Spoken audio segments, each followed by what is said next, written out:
I think both sides of the audiobook debate are missing the point because the most interesting part about audiobooks isn't whether or not they count. At this point, we've all probably met the person who hears the words audiobook and immediately appoints himself head of the Reading Purity Council. We've had the argument, we've had the counter argument, we've had the argument about the argument. Honestly, I'm incredibly bored. The weird part is that nobody actually talks about how strange audiobooks actually are. And I say that as somebody who loves them. Audiobooks have somehow convinced me that mowing the lawn can be an enjoyable activity. This is a remarkable achievement considering it still involves yard work, seasonal allergies, and the constant threat of being a bald ginger getting baked by the sun.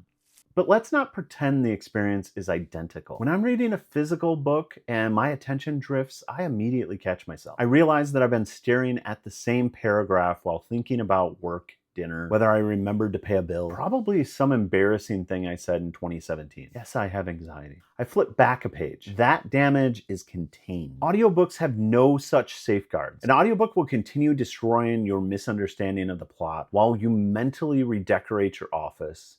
Maybe solve an argument that never happened. The narrator keeps going. The story keeps moving. Your brain probably left 20 minutes ago. I've started and stopped an audiobook 3 times in a row and genuinely couldn't have told you a single thing that happened. Not one character, not one plot point, nothing. The audiobook was still apparently occurring during this time. At that point, I wasn't reading, I was just spending time near the story. Audiobook listeners are maybe the only ones who are willing to admit that reading isn't actually our full-time job. Physical readers zone out too. They just aren't doing it while driving, mowing the lawn, folding the laundry, unloading the dishwasher, cleaning the pool, commuting, walking the dog, or trying to remember why they walked into the garage. The audiobook debate keeps getting stuck in the wrong place. The question isn't whether audiobooks count. The interesting question is what each format helps us each notice, miss, remember, and experience differently. Because all formats tell stories. They just ask different things of our attention.